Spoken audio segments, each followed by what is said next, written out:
Y eso que son muy pocas, ¿eh? Gracias por vernos, señores. Bienvenidos al programa. Gracias, señor Uruz. No, Eliana, siempre es un placer venir a tu programa. Te pido 1000 disculpas por la descoordinación, pero anoche me llamaron, yo estaba en mi cama viendo justamente tu programa con mi perro Winston al costado. ¿Le gusta el perro el programa también? Se duerme. Se duerme. No entiende mucho de política. Pero bueno, no, le agradezco por estar aquí y en realidad creo que no vamos a saber finalmente qué sucedió. Rocío Ramos se está lavando las manos vergonzosamente. No. Pero bueno, en fin, lo cierto es que está aquí y en realidad qué bueno que haya sido hoy la entrevista y no ayer, porque ahora podemos hablar también de este proyecto de ley que tiene que ver con la unidad de inteligencia financiera. Ustedes, el Ejecutivo, pero no por el cambio, le pidió al Congreso de la República, dentro del paquete de facultades legislativas, que se permitiera que la información de este organismo pudiese llegar también a los organismos electorales, sobre todo para todo lo que tiene que ver con investigaciones relacionadas al lavado de activos y narcotráfico. El Congreso dijo no, de ninguna manera, y tampoco estamos de acuerdo con que sea un juez ad hoc el que levante el secreto bancario. Tiene que ser el juez de turno. Usted está pidiendo ahora una modificación. ¿En qué consiste exactamente? En la forma como está organizada la unidad de inteligencia financiera dentro del aparato del Estado. Y me explico. Actualmente la UIF es una oficina que está dentro de la Superintendencia de Banca y Seguros. Como tú sabes, el Superintendente de Banca y Seguros no tiene entre sus funciones perseguir a los corruptos, perseguir a los narcotraficantes, perseguir a los financistas de terroristas. Esa no es su función. Su función es que el sistema financiero esté fortalecido. Entonces, ¿qué hace la UIF ahí? Y además el jefe de la UIF es un superintendente adjunto. El jefe de la SBS lo nombra a dedo. Y ese hombre nombrado a dedo ahora va a tener el poder de levantar tu secreto bancario y el mío.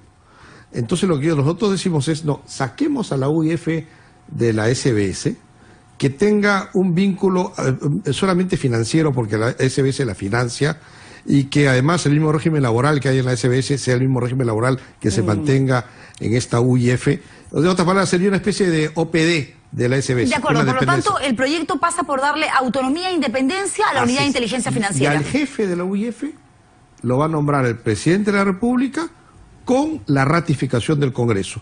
Y sería nombrado por 5 años, cosa que ese jefe de la UIF, si le parece, le levanta el secreto bancario a un ministro o al propio presidente, si así quisiera,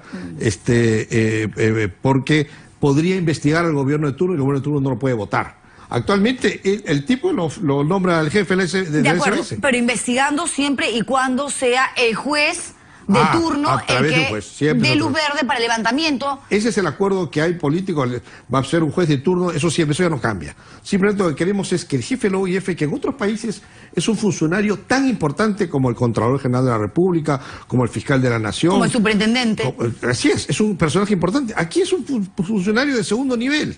Y eso no puede ser. Levantemos el nivel de la UIF con las nuevas facultades que tiene de levantar el secreto bancario a través de un juez.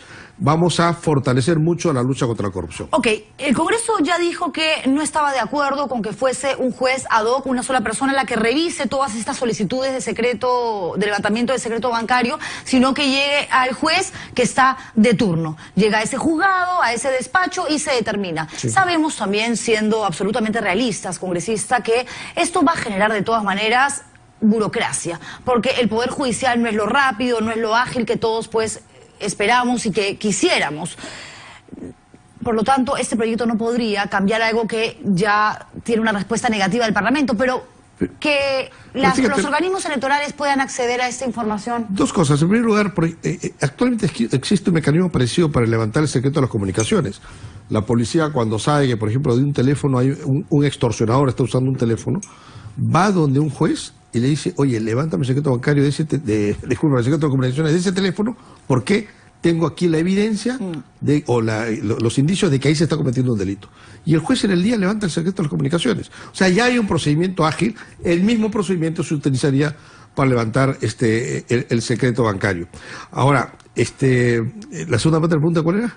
El tema de si esta información de la unidad de inteligencia financiera podría ser trasladada también a los organismos electorales. Si es que los organismos electorales están interesados en investigar narcotráfico, dinero narcotráfico, corrupción o lavado de activos, la UIF está para investigar esos delitos. Es decir, si hay un narcotraficante metido en política, la UIF va a perseguir a ese narcotraficante. Lo que no queremos es que se vaya por el lado político. Ese es el recelo que hay en el Congreso, que yo comparto. Me hubiera gustado que se hubiera delegado también para esto, pero entiendo el recelo que existe y ha habido un acuerdo para eso, dejarlo en segundo lugar. Yo creo que empecemos con la facultad que se le ha dado, que es bastante. Ojo que el secreto bancario y tributario no es ninguna gracia, es un derecho individual constitucionalmente protegido. Entonces, se le ha dado esa autorización para que pueda levantar ese secreto bancario y tributario, que empiece con eso y más adelante veremos si seguimos compartiendo eso para más instituciones. Lo que pasa es que como están ahora mismo las cosas, luego de lo que ustedes pidieron y les dijeron que no, en realidad es igual a como estaba antes. No ha habido mayor cambio, o ha sido mínimo, porque sigue siendo ahorita un pequeño núcleo dependiente efectivamente de la Superintendencia de Banca y Seguros. No puede compartir esta información con los organismos electorales. No se aprobó que fuese un juez ad hoc el que revisara todas las solicitudes. Empezando por último, lo del juez ad hoc o el juez de turno no importa. O sea, es cuestión de qué procedimiento usamos. Igual hay el compromiso del Poder Judicial de que cualquiera de los dos procedimientos va a ser ágil. Eso es bueno. Así que ahí no hay mayor problema. En segundo lugar, o sea, hay una gran diferencia. Hoy día sí va a poder levantar secreto bancario, algo que no podía. Y por último, si hay un narcotraficante metido en política, la UIF lo va a perseguir, le va a hablar su secreto bancario. Lo que no va a hacer es compartir información con la OMPE o con el jurado. Pero sí va a perseguir al narcotraficante que quiera meterse en política. ¿Y no tiene miedo que la mayoría del Congreso, es decir, la bancada de Fuerza Popular, considere que este proyecto de ley lo que está buscando es sacarle la vuelta a una idea, una iniciativa que continúa allí de parte del Ejecutivo y de los integrantes de su bancada, que es la oficialista, por la respuesta que ellos dieron cuando pusieron sobre la mesa el tema de la reforma de la UIF? Todo lo contrario, porque lo que busca nuestro proyecto de ley es darle no solo importancia a la UIF, sino independencia al poder de turno. Porque al nombrar al jefe de la UIF por 5 años, entonces el jefe de la UIF no lo va a poder remover nadie. Y por lo tanto va a poder investigar a ministros, a viceministros, a funcionarios del gobierno que lo nombró y no lo pueden votar. Por lo tanto, la iniciativa legal que tiene el congresista Johnny Lescano todavía podría continuar su camino porque no tiene absolutamente nada que ver con este proyecto. Él lo que ha dicho, por si no lo saben, es que quiere convocar a un referéndum para que sea la población la que decida si los datos que pueda obtener la Unidad de Inteligencia Financiera, en caso un juez de turno lo autorice a conseguir estos datos que tienen que ver con las transacciones, las cuentas que tenemos todos, sobre todo pues aquellas personas que obviamente resultan pues sospechosas, sea compartida con Jurado Nacional de Elecciones, Oficina Nacional de Procesos Electorales. Eso puede, digamos, seguir su curso. Eso no interfiere para nada con respecto a la propuesta que estamos haciendo. Hablando de propuestas, vamos con esta otra que tiene que ver con su iniciativa para que se pueda usar el canon en diferentes regiones, provincias, en proyectos de vivienda. Yo creía, fíjese usted, que existía una norma que determinaba que el 20% del total del canon podía ser utilizado justamente para proyectos habitacionales, y resulta que no. No. ¿Qué ocurre? Los proyectos habitacionales tales, digamos, de acuerdo al modelo que se instituyó para hacer vivienda social en el Perú desde el año 2012, en que fui ministro de Vivienda, es uno por el cual las obras las hace la empresa privada, pero el Estado pone un subsidio para que la gente pueda tener una cuota más baja al mes que tener que pagar. Entonces, cuando un gobierno regional quiere impulsar un programa de vivienda, no tiene mecanismos. Viene al IME y le pide al Ministerio, al Fondo de Vivienda, por favor, haga un programa. El Fondo de Vivienda dice, no tengo plata, no lo tengo previsto, y ahí queda. En cambio, ahora, si es que el gobierno regional lo desea, pues, ojo, que esto es optativo para el gobierno regional que quiera, el que no quiera no está obligado.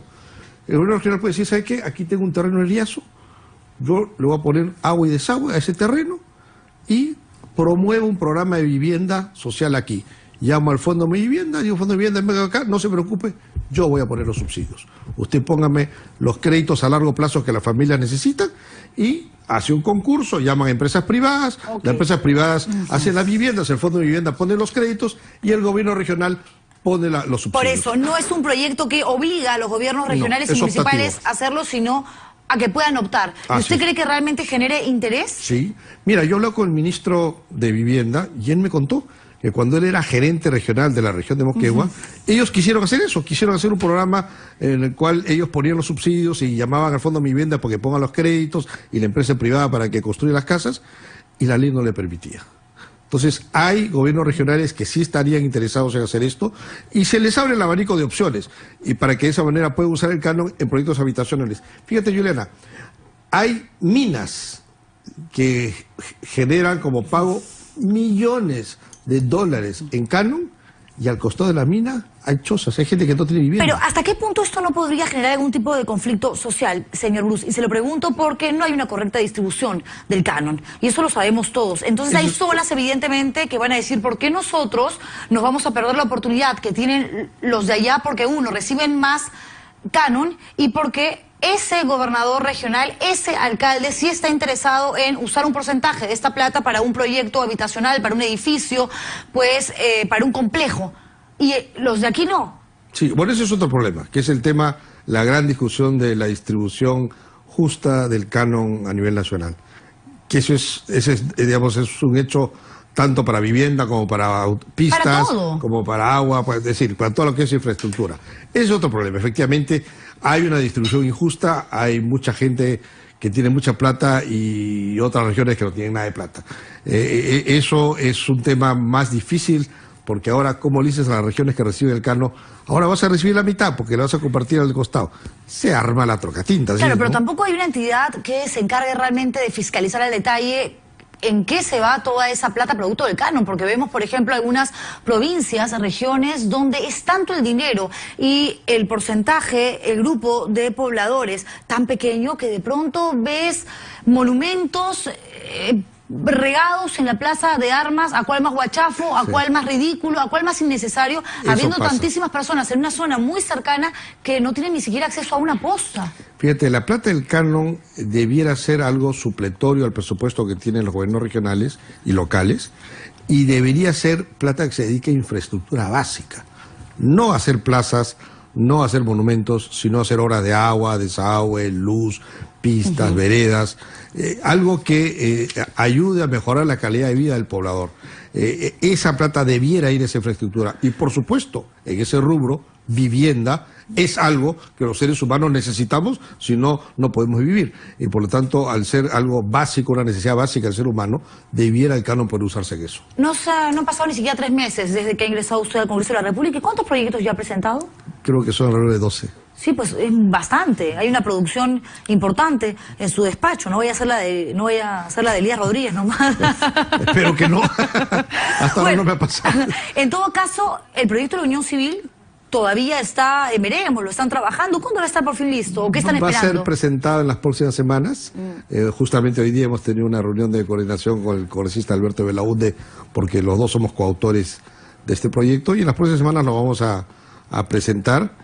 Y ya que tocas el tema y sé que estás en la última semana de tu programa, quiero decirte, y por eso quería estar aquí, para agradecerte, porque tú has sido uno de los periodistas que más ha apoyado esta causa por la igualdad.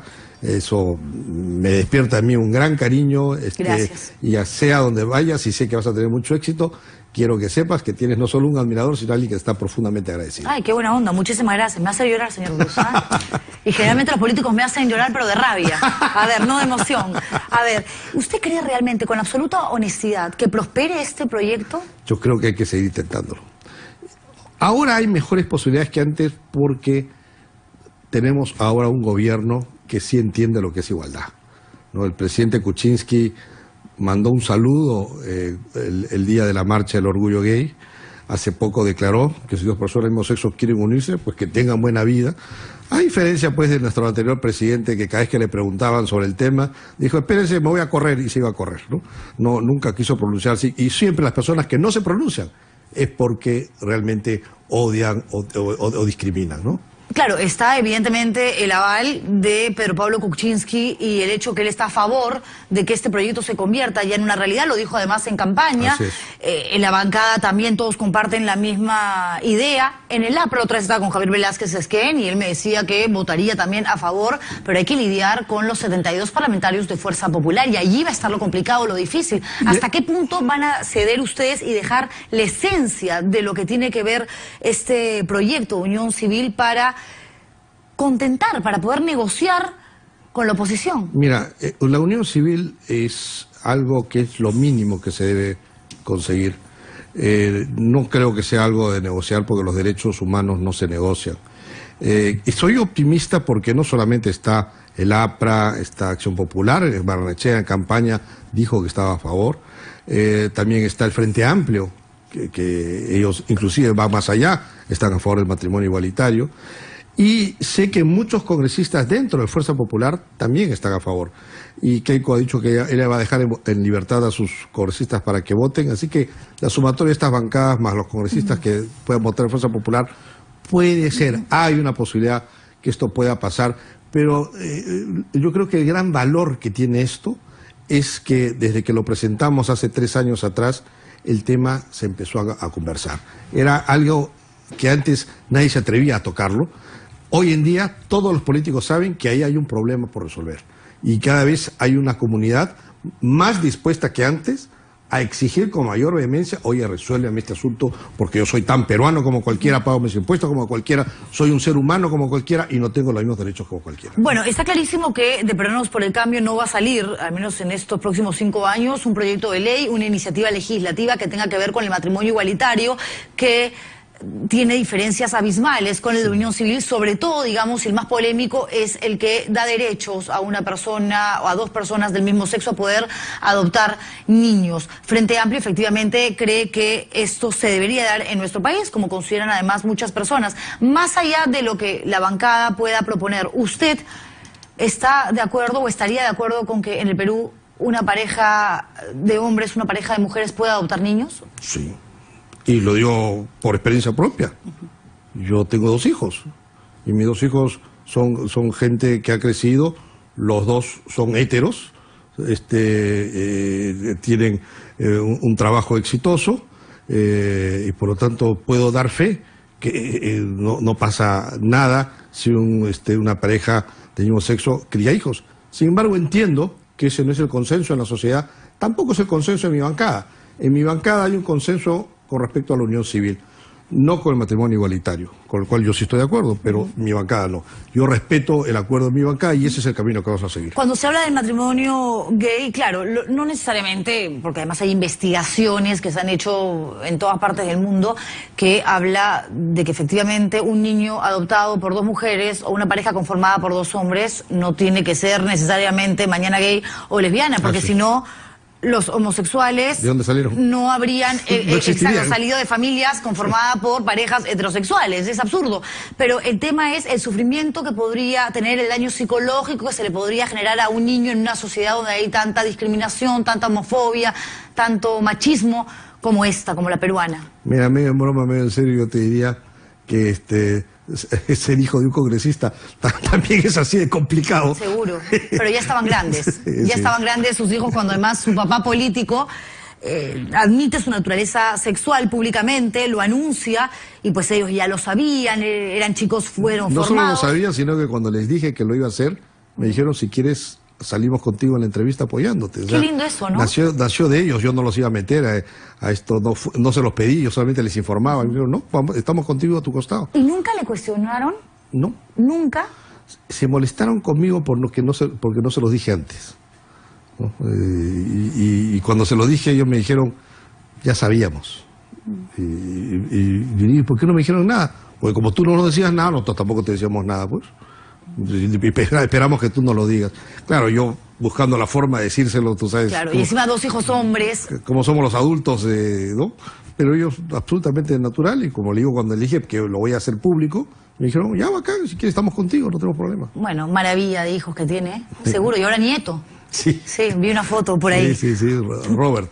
Robert. Se llama así, como Robert Bruce. ¿Qué tiempo tiene? ¿Semana recién, no? 1 semana y media. Acaba de nacer. Sí. Primer nieto. Primer nieto. El abuelito.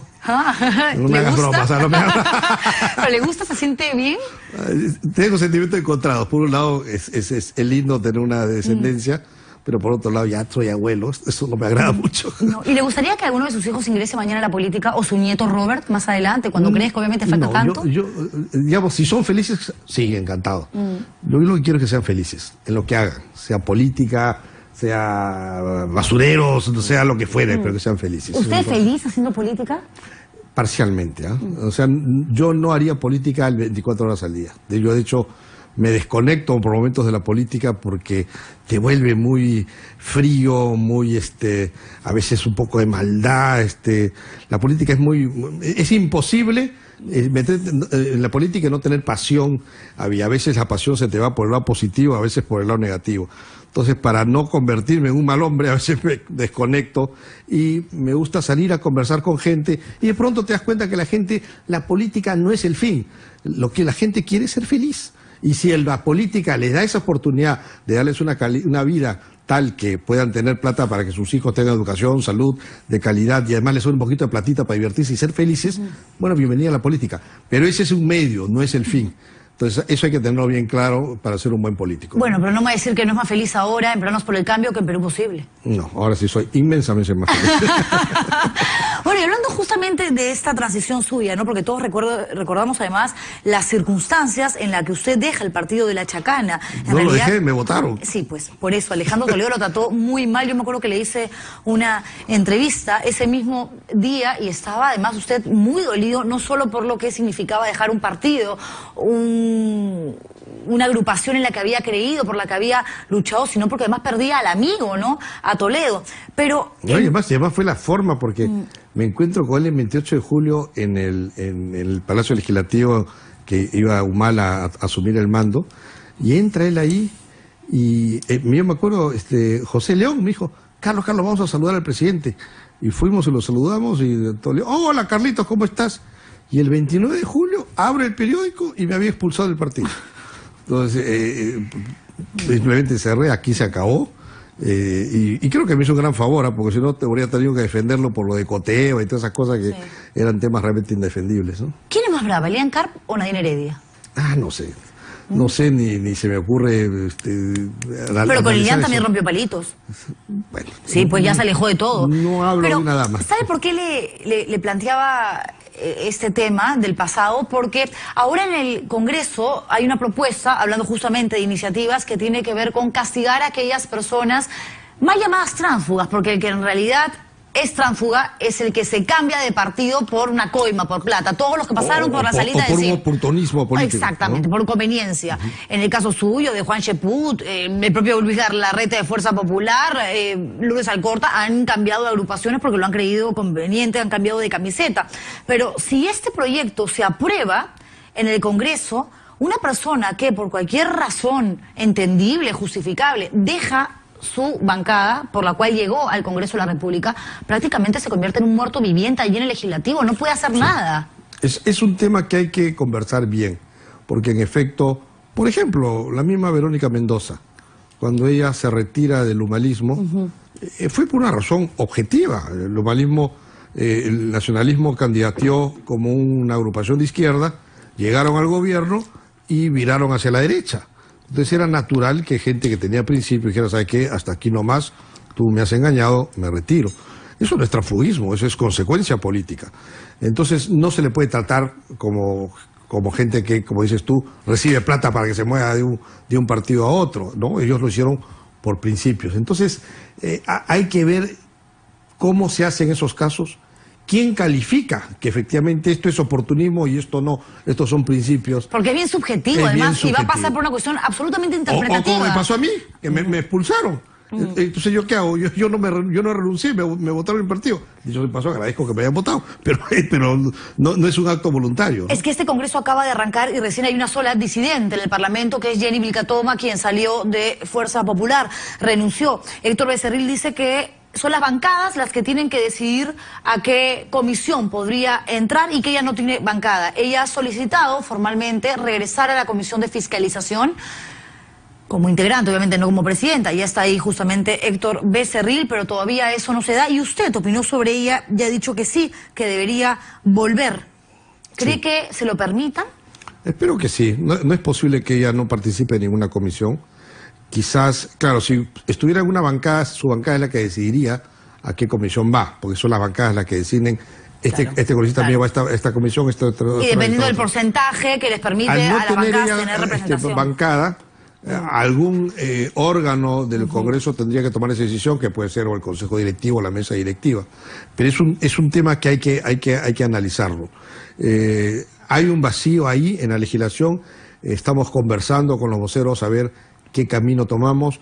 El congresista Alberto Belaúnde ha hecho una propuesta también para este tema de las razones por las cuales uno abandona o lo sacan de una bancada en particular. Pero sí hay que hacer algo. Yo creo que no podemos seguir sin una ley contra el transfugismo.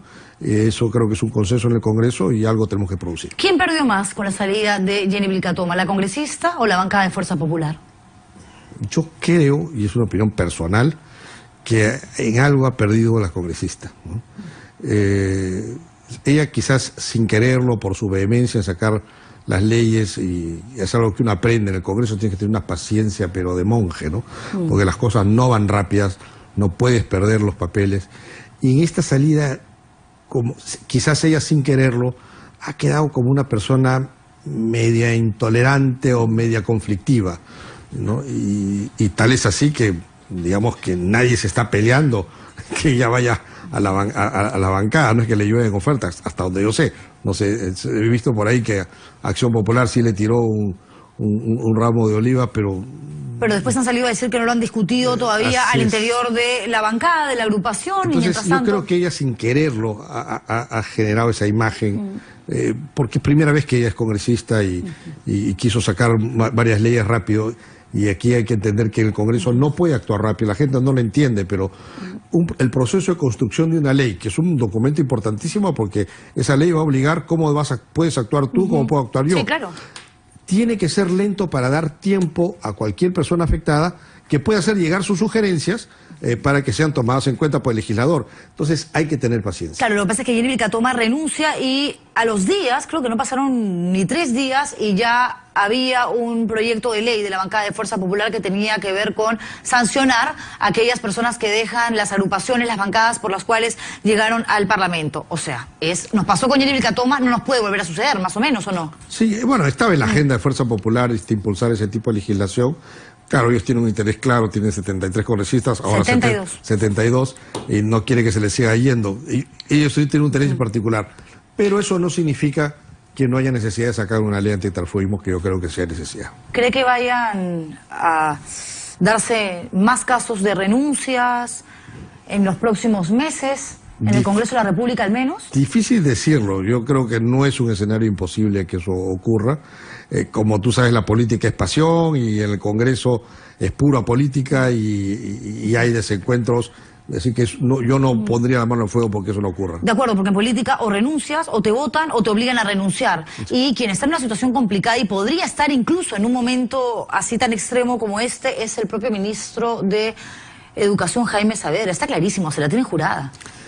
Lo que yo quiero decir aquí es que si el ministro Saavedra se va, la reforma universitaria no va a cambiar. Así que aquellos que creen que cortándole la cabeza al ministro Saavedra van a lograr parar la reforma universitaria, se equivocan. Así que si viene un nuevo ministro de Educación, el gobierno no va a dar marcha atrás en la reforma universitaria. Y eso para que lo tengan claro quienes creen que así van a parar algo que es importante para mejorar la educación de nuestros hijos. Por lo tanto, avala la teoría que tiene Daniel Mora, que ayer justamente compartía con nosotros aquí en el programa, de que están utilizando la excusa de los panamericanos para cortarle la cabeza a Jaime Saavedra. A mí no me cabe duda, ¿no?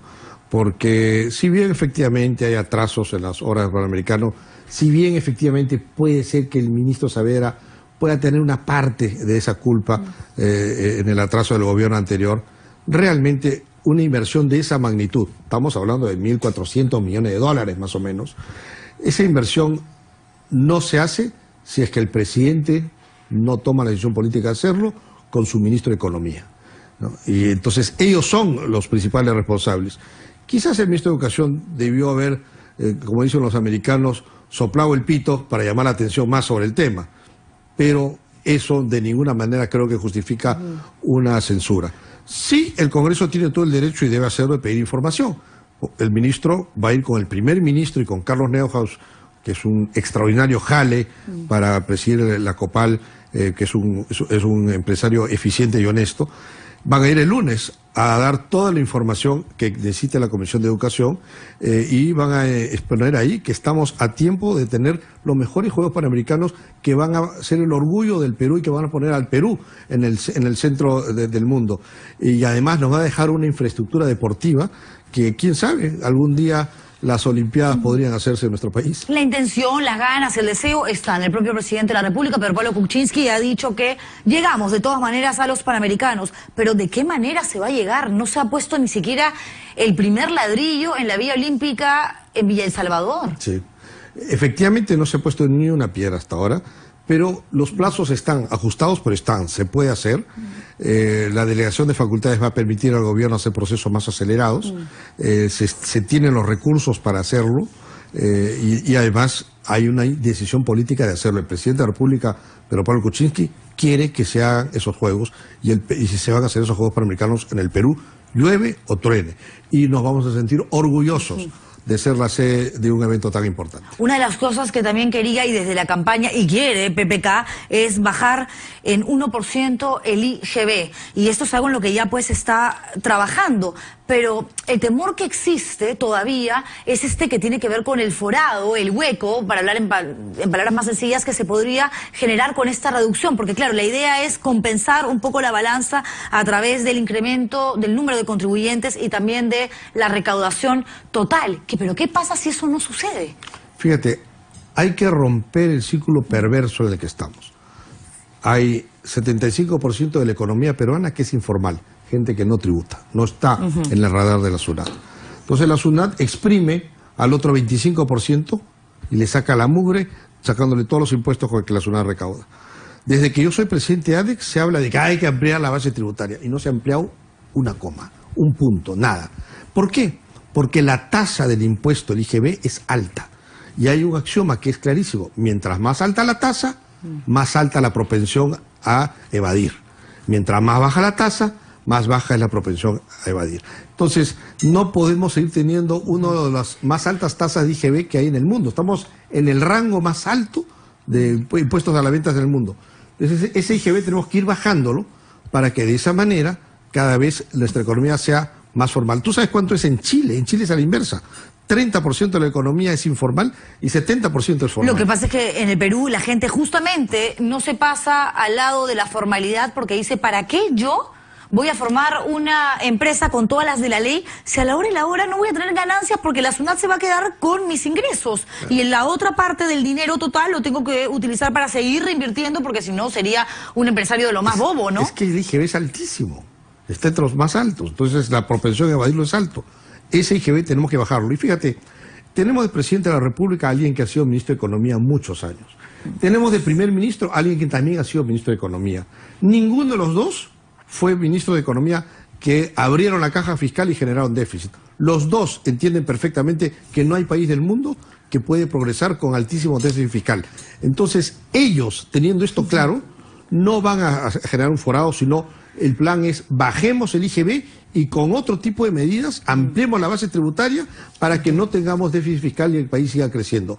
Estamos en manos de gente que sabe manejar la economía y esta es la oportunidad para que el Perú cambie de verdad, bajando ese IGB, ampliando la economía formal para revertir esta proporción perversa de tener 75% de nuestra economía informal y solo 25% formal. Y Pedro Pablo Kuczynski va a tener energía, tiempo para poder dedicarse a todas las cosas que están en la agenda, sumadas por supuesto a aquellas que ya se están empezando a trabajar y que están dentro del paquete de las facultades legislativas que les ha dado el Congreso, porque además encima hace ejercicio, baila con Baña Macías, tonea con su esposa por su cumpleaños. Pero fíjate, es un hombre metódico y la prensa lo sabe. Él sale a trabajar a las 7:30 de la mañana. Es una persona que además es muy concisa en las reuniones con él. No voy a seguir hablando mal de expresidentes, pero con otros expresidentes eran 2 horas de espera porque tenía un concepto de la puntualidad rarísima y otras 2 horas de conversaciones muy dispersas.